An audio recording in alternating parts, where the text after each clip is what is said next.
Good morning students. आज हम पढ़ेंगे पाठ अब कहाँ दूसरे के दुख से दुखी होने वाले। इस पाठ के लेखक हैं निदा फाजली।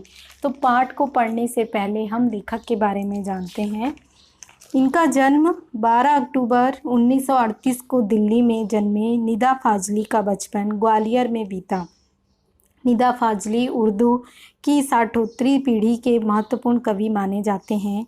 आम बोलचाल की भाषा में और सरलता से किसी के भी दिलो दिमाग में घर कर सके ऐसी कविता करने में ये इन्होंने महारत हासिल है।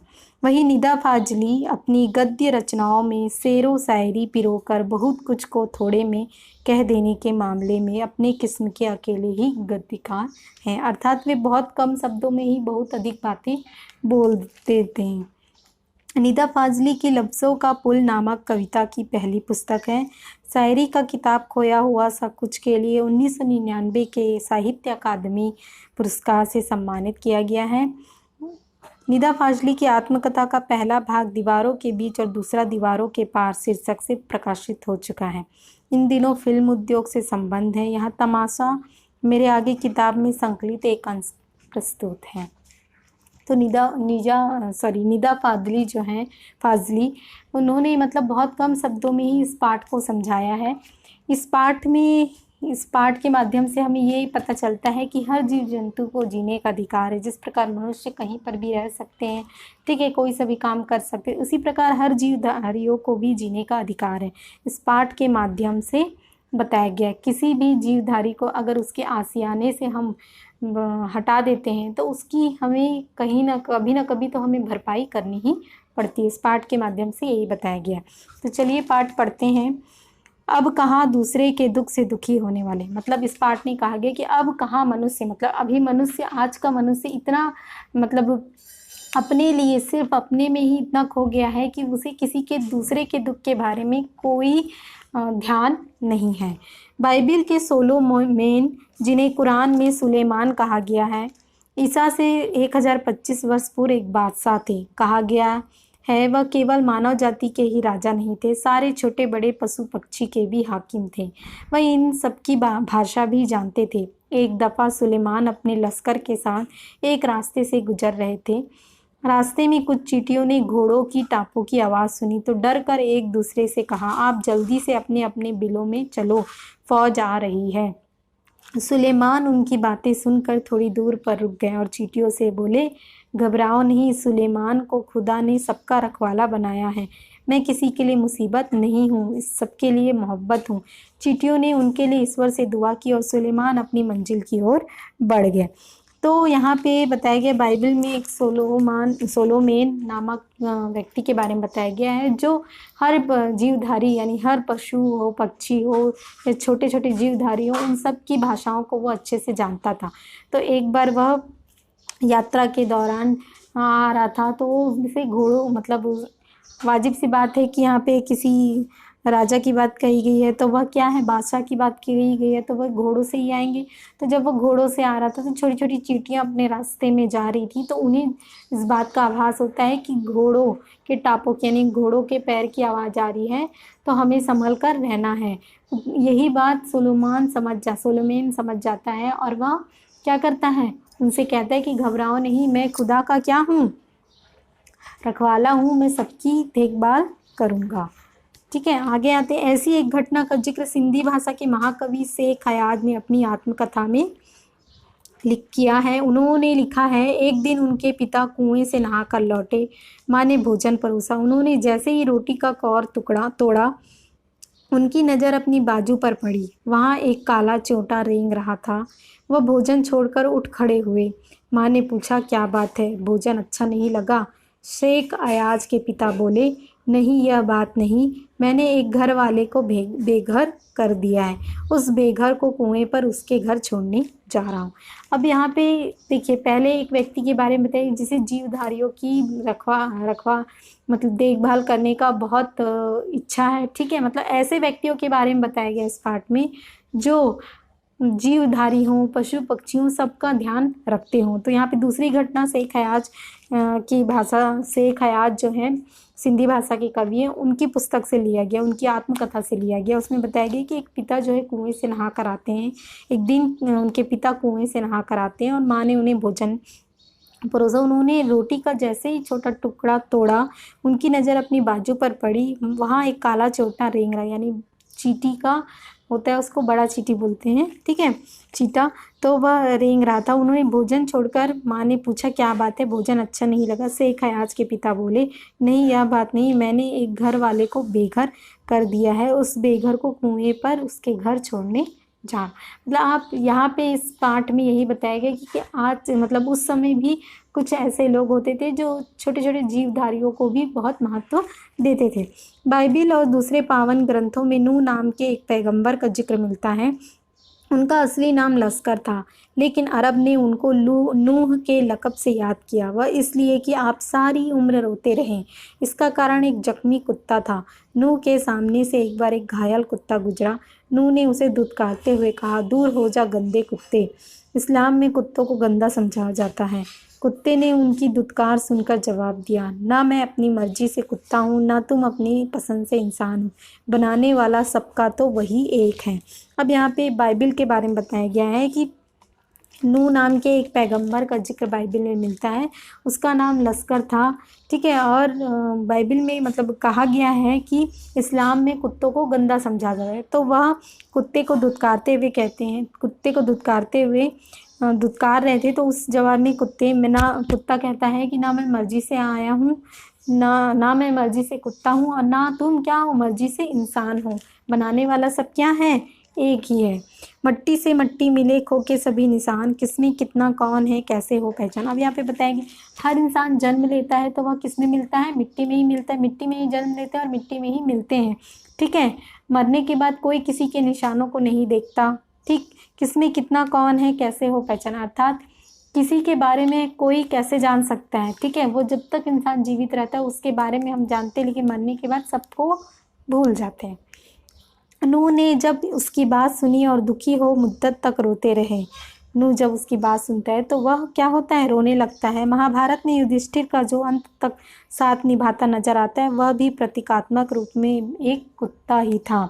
सब साथ छोड़ते गए तो केवल वही उनके एकांत को शांत कर रहा था। अर्थात महाभारत में भी बताया गया है कि युधिष्ठिर के साथ अंत तक चलने वाला कौन था, कुत्ता ही था। दुनिया कैसे वजूद में आई, पहले क्या थी, किस बिंदु से इसकी यात्रा शुरू हुई, इन प्रश्नों के उत्तर विज्ञान अपनी तरह से देता है, धार्मिक ग्रंथ अपनी अपनी तरह से। संसार की रचना भले ही कैसे हुई हो, लेकिन धरती किसी एक की नहीं है। स्वाभाविक सी बात है, हर जगह पे चाहे वो किसी भी देश में रहे, चाहे आप अमेरिका में रहें, धरती तो सबकी क्या है, एक समान ही है, ठीक। आगे हैं पंछी, मानव, पशु, नदी, पर्वत, समंदर आदि की इसमें एक बराबर की हिस्सेदारी है। यह और बात है कि इस हिस्सेदारी में मानव जाति ने अपनी बुद्धि से बड़ी बड़ी दीवारें खड़ी कर दी। अर्थात भगवान ने सभी को क्या किया है, सबको एक समान छूट दी है। छूट का कहने का मतलब है सबको अपने आवास में रहने की मतलब रहने की इजाज़त है यहाँ पर, ठीक है। चाहे वो पक्षी हो, चाहे वो मानव हो, चाहे वो पशु हो, चाहे नदी हो, समुंदर हो। परंतु मनुष्य क्या हो गया है, लालची हो गया, और वह क्या कर रहा है, इन हिस्सेदारियों में भी वह अपनी जगह बना ले रहा है। पहले पूरा संसार एक परिवार के समान था, अब टुकड़ों में बंटकर एक दूसरे से दूर हो चुका है। पहले बड़े बड़े दालानों आंगनों में सब मिलजुल कर रहते थे, अब छोटे छोटे डिब्बे जैसे घरों में जीवन सिमटने लगा है। बढ़ती हुई आबादियों ने समंदर को पीछे सरकाना शुरू कर दिया है, पेड़ों को रास्तों से हटाना शुरू कर दिया है। फैलते हुए प्रदूषण ने पंछियों को बस्तियों से भगाना शुरू कर दिया। बारूदों की विनाश लीलाओं ने वातावरण को सताना शुरू कर दिया। अब यहाँ पे बताया गया है कि किस प्रकार पहले के समय में लोग बाग एक घर में ही सभी पूरा परिवार, दादा दादी परदादा सब रहते थे, लेकिन अभी क्या हो गया है, छोटे छोटे घरों में रहना शुरू कर दिए हैं। पहले संयुक्त परिवार में रहते थे, अब क्या हो गए हैं, छोटे परिवार में हो गए, जिसमें सिर्फ पति पत्नी और बच्चे ही, ऐसा हो गया है। ठीक है। तो ये चीज़ यहाँ पे बताई गई है कि बढ़ती हुई आबादियों ने समुंदर को भी पीछे, मतलब हमारे देश की जनसंख्या बढ़ती जा रही है, जिसके कारण क्या हो रहा है, हम समुंदर को भी अंदर की ओर ढकेलते हुए उस पर भी घर बनाते हुए चले जा रहे हैं। पेड़ों को भी हम रास्तों से हटा दे रहे हैं, ठीक है। और प्रदूषण ने भी पंछियों को बस्तियों से भगाना शुरू कर दिया। जो पक्षी हैं, ठीक है, अगर हम वृक्ष अधिक मात्रा में नहीं उगाएंगे तो क्या होगा, पंछी क्या करेंगे, वे यहाँ से उस स्थान को छोड़ के दूसरे जगह चले जाएंगे। तो यहाँ पे वही बताया गया है कि मनुष्य क्या हो गया, इतना क्रूर होते जा रहा है। बारूदों की विनाश लीलाओं ने वातावरण को सताना शुरू कर दिया। अब गर्मी में ज़्यादा गर्मी, बेवक्त की बरसातें, जलजले, सैलाब, तूफान और नित नए रोग मानव और प्रकृति के इसी असंतुलन का एक परिणाम है। नेचर की सहन शक्ति की एक सीमा होती है। नेचर के गुस्से का एक नमूना कुछ साल पहले मुंबई या बम्बई में देखने को मिला था। अब यहाँ पे बताया गया है कि मनुष्य क्या है, हर चीज़ को पाने के लिए एक हद से आगे बढ़ जा रहा है, ठीक है। कहने का मतलब यह है कि वह बारूदों की विनाश लीलाओं में क्या कर रहा है, अपने वातावरण को जी रहा है, ठीक है। और क्या कर रहा है, मतलब ये सारी चीज़ें, जिस प्रकार हम वृक्ष को काट रहे हैं, पशु पक्षियों को हटा रहे हैं, समुद्र को पीछे धकेल रहे हैं, इन सब के कारण क्या हो रहा है, हमारा जो वातावरण है, जो हमारा नेचर है, वह क्या हो रहा है, उसकी भी एक सहन शक्ति है, उस सहन शक्ति की एक सीमा है। अगर उससे बाहर वह चली जाएगी तो यही सब गर्मी के मौसम में क्या हो गया, अधिक गर्मी, ठीक है, गर्मी तो लगती है, मतलब बहुत ज़्यादा गर्मी।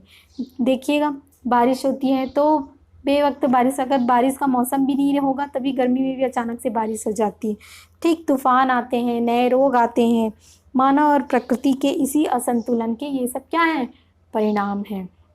अर्थात मानव क्या कर रहा है, सिर्फ अपने आप का भरण पोषण करने के चक्कर में बाकी जितने उस धरती में जितने हैं पशु पक्षी वृक्ष, सभी को क्या कर रहा है, नाश करने पर तुला है। अब यहाँ पे एक एग्जाम्पल बताया गया है कि मुंबई में क्या हुआ था। तो यहाँ यह नमूना इतना डरावना था कि मुंबई निवासी डर कर अपने अपने पूजा स्थल में अपने खुदाओं से प्रार्थना करने लगे थे। कई सालों से बड़े बड़े बिल्डर समुंदर को पीछे धकेल कर उसकी ज़मीन को हथिया रहे थे। बेचारा समंदर लगातार सिमटता जा रहा था। पहले उसने अपनी फैली हुई टांगें समेटी, थोड़ा सिमट कर बैठ गया, फिर जगह कम पड़ी तो उकड़ू बैठ गया, फिर खड़ा हो गया। जब खड़े रहने की जगह कम पड़ी तो गुस्सा आ गया। जो जितना बड़ा होता है उसे उतना ही कम गुस्सा आता है, परंतु आता है तो रोकना मुश्किल हो जाता है। और यही हुआ। उसने एक रात अपनी लहरों पर दौड़ते हुए 3 जहाज़ों को उठाकर बच्चों की गेंद की तरह तीनों दिशाओं में फेंक दिया। एक वर्ली के समुंदर के किनारे पर आकर गिरा, दूसरा बांद्रा में कार्टर रोड के सामने औंधे मुँह, और तीसरा गेटवे ऑफ इंडिया पर टूट फूट कर सैलानियों का नज़ारा बना। बावजूद कोशिश पे फिर से चलने फिरने के काबिल नहीं हो सके। अब यहाँ पे बॉम्बे का एग्जाम्पल लिया गया है कि मनुष्य क्या कर रहा है, उसकी जो समुंदर जो बहुत विशाल रूप में है उसे क्या कर रहा है, नित नए छोटा छोटा धीरे धीरे छोटा कर रहा है। उसकी फैली हुई टांगों को थोड़ा सिमटा दिया, ठीक है। उसके बाद फिर क्या किया, और जगह कम पड़ी तो उकड़ू बैठ गया, फिर खड़ा हो गया। जब खड़े रहने की भी जगह नहीं रही तो क्या हो गया, उसे गुस्सा आ गया। और वह गुस्सा इतना बड़ा था, जो जितना कहा गया है कि जो जितना बड़ा होता है उसका गुस्सा भी क्या होता है, कम नहीं होता है, अधिक ही होता है, परंतु उस गुस्से को रोकना भी मुश्किल होता है। और ये एग्जाम्पल हुआ कि वहाँ पे एक रात को जो जहाज़ें थी उन्हें 3 दिशाओं में फेंक दिया गया। पहला है वर्ली के समुंदर के किनारे आकर गिरा, दूसरा बांद्रा में कार्टर रोड के सामने, और तीसरा गेटवे ऑफ इंडिया में गिरा। अर्थात कहने का मतलब है कि हर किसी की एक सीमा होती है, चाहे वो पशु हो, चाहे वो पक्षी हो, चाहे वो समंदर हो, ठीक है। तो हर एक की सीमा होती है, उस सीमा से अधिक आप उसे परेशान करेंगे तो उसकी क्या होगी, उसकी कहा जा सकता है उसकी सहन शक्ति खत्म हो जाएगी, फिर वह क्या बनेगा, उत्पात मचाएगा। तो यही उत्पात है। मेरी माँ कहती थी, सूरज ढले आंगन के पेड़ों से पत्ते मत तोड़ो, पेड़ रोएंगे। दिया बत्ती के वक्त फूलों को मत तोड़ो, फूल बद्दुआ देते हैं। दरिया पर जाओ तो उसे सलाम किया करो, वह खुश होता है। कबूतरों को मत सताया करो, वे हजरत मोहम्मद को अजीज हैं, उन्हें अपनी मजार के नीले गुंबद पर घोंसले बनाने की इजाज़त दे रखी। मुर्गे को परेशान नहीं किया करो, वह मुल्ला जी से पहले मोहल्ले में अजान देकर सबको सवेरे जगाता है। अब यहाँ पे बताया गया है कि हमारे जो दादा दादी हो गए, जो हमें छोटी छोटी बातें बताते हैं कि शाम के समय पेड़ों को नहीं छूना चाहिए, ठीक है, दिया बत्ती करते समय फूलों को नहीं तोड़ना चाहिए, फूल क्या करेंगे, हमें बद्दुआ देंगे। दरिया पर यानी नदी किनारे, तालाब किनारे कभी भी जाते हैं तो उसे प्रणाम करना चाहिए। कबूतरों को कभी सताना नहीं चाहिए, ये हज़रत मोहम्मद के बहुत पसंदीदा है। मुर्गे को कभी परेशान नहीं करना चाहिए, क्योंकि वो सबसे पहले क्या देता है, बाग देता है, अर्थात सबसे पहले वह सभी को जगाता है। तो सबकी पूजा एक सी अलग अलग है रीत, मस्जिद जाए मौलवी कोयल गाए गीत।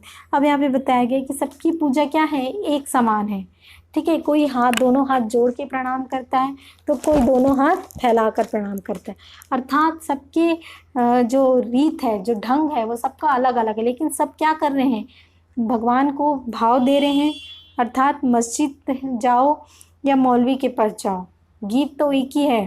अर्थात कहने का मतलब यह है कि आप मंदिर जाओ या फिर मस्जिद जाओ, आप कहीं पर भी जाओ, लेकिन आप क्या कर रहे हो, भगवान से ही विनती कर रहे हो। तो यही चीज़ यहाँ पर बताया गया। ग्वालियर में हमारा एक मकान था, उस मकान के दालान में 2 रोशनदान थे, उसमें कबूतर की, अब यहाँ पे लेखक जो अपने बारे में बता रहे हैं, उसमें कबूतर के एक जोड़े ने घोंसला बना लिया था। एक बार बिल्ली ने उचक कर 2 में से एक अंडा तोड़ दिया। मेरी माँ ने देखा तो उसे दुख हुआ। उसने स्टूल पर चढ़कर दूसरे अंडे को बचाने की कोशिश की, लेकिन इस कोशिश में दूसरा अंडा उसी के हाथ से गिरकर टूट गया। कबूतर परेशानी में इधर उधर फड़फड़ा रहे थे। उनकी आंखों में दुख देखकर मेरी माँ की आंखों में आंसू आ गए। इस गुनाह को खुदा से मुआफ़ करने के लिए उसने पूरे दिन क्या किया, रोज़ा रखा। दिन भर कुछ खाया पिया नहीं, सिर्फ रोती रही और बार बार नमाज पढ़ पढ़ कर खुदा से इस गलती को मुआफ़ करने की दुआ मांगती रही। अब यहाँ पे लेखक के बता रहे हैं कि उनका ग्वालियर में एक घर था, उस घर के ऊपर में दालान, ठीक है, यानी जो रोशनदान होता है उसमें क्या थे, कबूतरों ने घोंसला बना लिया था। एक कबूतर ने जब अंडे दिए थे तो बिल्ली ने 2 में से एक अंडे को उचक कर तोड़ दिया था, ठीक है। तो एक अंडा गिरकर क्या हो जाता है, टूट जाता है। दूसरे अंडे को उसकी माँ जब देखती है तो फिर वो उसे बचाने की कोशिश करती है और उस अंडे को उसकी माँ के हाथ से ही गिर जाता है। तो उसकी माँ उस कबूतर के अंडे टूट गए इस अफसोस में क्या करती है, वह रोज़ा रखती है, ठीक है, और बार बार नमाज पढ़कर इस खुदा से अपनी गलती की क्या करती है, माफ़ी मांगती है। ग्वालियर से बम्बई की दूरी ने संसार को काफ़ी कुछ बदल दिया। वर्सोवा में जहाँ आज मेरा घर है, पहले यहाँ दूर तक जंगल था, पेड़ थे, परिंदे थे और दूसरे जानवर थे। अब यहाँ समंदर के किनारे लंबी चौड़ी बस्ती बन गई। इस बस्ती से ना जाने कितने परिंदे चरिंदों से उनका घर छीन लिया। इनमें से कुछ शहर छोड़कर चले गए, जो नहीं जा सके उन्होंने यहाँ वहाँ डेरा डाल लिया। इनमें से 2 कबूतरों ने मेरे फ्लैट के एक मचान में घोंसला बना लिया। बच्चे अभी छोटे हैं, उनके खिलाने पिलाने की जिम्मेदारी अभी बड़े कबूतर। अब यहाँ पे लेखक बता रहे हैं कि किस प्रकार, ठीक है, अब जहाँ पहले उनका घर ग्वालियर था, वहाँ कहाँ है, वर्सोवा में है। तो वहाँ से वहाँ तक पहले क्या था, जंगल था, पर अब जंगल ख़त्म हो गए हैं और बहुत से ऐसे पक्षी हैं जो अपने घर छोड़ के दूसरे जगह चले गए हैं, ठीक है, और उन्होंने अपना डेरा भी बदल लिया है। कबूतरों ने मेरे फ्लैट के मकान में क्या बना लिया, घोंसला बना लिया है। बच्चे अभी क्या हैं, छोटे हैं, अर्थात कबूतरों के बच्चे छोटे हैं और उन्हें उनके खिलाने पिलाने की जिम्मेदारी अभी बड़े कबूतरों की। वे दिन में कई कई बार आते जाते हैं, कोई ना आए जाए का आखिर उनका भी घर है, लेकिन उनके आने जाने से हमें परेशानी भी होती है। वे कभी किसी चीज़ को गिराकर तोड़ देते हैं, कभी मेरी लाइब्रेरी में घुसकर कबीर या मिर्ज़ा गालिब को सताने लगते हैं। इस रोज़ रोज़ की परेशानी से तंग आकर मेरी पत्नी ने उस जगह जहाँ उनका आशियाना था एक जाली लगा दिया, उनके बच्चों को दूसरी जगह कर दिया। उनके आने की खिड़की को भी बंद किया जाने लगा। खिड़की के बाहर अब दोनों कबूतर रात भर खामोश और उदास बैठे रहते, मगर अब ना सोलोमन है जो उनकी ज़ुबान को समझकर उनका दुख बटे, ना मेरी माँ है जो इनके दुखों में सारी रात नमाज़ों में काटे। अब यहाँ लेखक बता रहे हैं, अपने घर का एग्जाम्पल लेते हैं कि उनके घर में कबूतरों का डेरा था। उनकी पत्नी परेशान हो जाती उनके आने जाने से, तो वो क्या करने लगती, वहाँ पे एक जाली लगा देती है और जाली लगाने से उसके दोनों बच्चों को बाहर कर देती है। अब वे उनके घर के ही बाहर, खिड़की के बाहर दोनों कबूतर खामोश चुपचाप बैठते थे। लेखक का कहने का मतलब है, अब कोई दुनिया में कोई सोलोमन नहीं है और ना ही उनकी माँ के समान कोई व्यक्ति जो उनके लिए क्या रहे, पूजा करे, ठीक है, उनके लिए कुछ करे। नदियाँ सींचे खेत को, तोता कुतरे आम, सूरज ठेकेदार सा सबको बाँटे काम। अब यहाँ पे लेखक इन पंक्तियों के माध्यम से कह रहे हैं कि नदियाँ क्या करती हैं, खेतों को सींचती हैं बिना किसी स्वार्थ के। तोता क्या करता है, आम को तरता है। सूरज एक दुनिया का ठेकेदार है जो क्या है, सबको काम बाँटता है। तो कहने का मतलब यह है कि दुनिया में इतना परिवर्तन हो रहा है, मनुष्य क्या कर रहा है, स्वार्थी हो गया है। वह सिर्फ अपना ही स्वार्थ देख रहा है, वह किसी के लिए ध्यान नहीं रख रहा है, वह ना ही जीव जंतुओं की रक्षा कर रहा है, ना ही किसी दूसरे मनुष्य को, वह सिर्फ स्वार्थियों के सिर्फ अपना ही ध्यान दे रहा है। और उसकी जनसंख्या बढ़ने के कारण क्या हो रही है, वह तो समुद्र को छोटा करते जा रहा है, पशु पक्षियों को हटाते हुए जा रहा है और वृक्षों को भी नाश करते हुए घरों का निर्माण कर रहा है। इस पाठ में यही समझाया गया है कि हर मनुष्य का एक आशियाना होता है, अगर उसके आशियाने से उसको हटाया जाए तो वह एक उग्र रूप धारण कर लेता है। तो इस प्रकार हमारा यह पाठ कंप्लीट होता है। अब हम आते हैं प्रश्न अभ्यास। बड़े बड़े बिल्डर समुद्र को पीछे क्यों धकेल रहे थे? बड़े बड़े बिल्डर समुद्र को पीछे इसलिए क्योंकि जनसंख्या बढ़ती जा रही है, जिसके कारण रहने की सुविधा ना होने के कारण वे क्या कर रहे हैं, समुद्र को पीछे ढकेल कर उस पर भी गृह निर्माण कर रहे हैं। लेखक का घर किस शहर में था? लेखक का घर ग्वालियर शहर में था। जीवन कैसे घरों में सिमटने लगा? जीवन छोटे छोटे डिब्बों जैसे घरों में सिमटने लगा। पहले संयुक्त था, अब क्या हो रहा है, छोटे घरों के रूप में आ रहे हैं। कबूतर परेशानी में इधर उधर क्यों फड़फड़ा रहे थे? कबूतर परेशानी में इधर उधर इसलिए फड़फड़ा रहे थे क्योंकि जो बिल्ली रहती है वह उसके जो 2 अंडे रहते हैं उसे क्या कर देती, गिरा देती है। जो दूसरा अंडा रहता है वह लेखक की माँ के हाथों से गिर जाता है, जिसके कारण उसकी माँ प्रायश्चित करने के लिए रोज़ा रखती है। इस प्रकार हमारा यह पाठ कंप्लीट होता है। Thank you.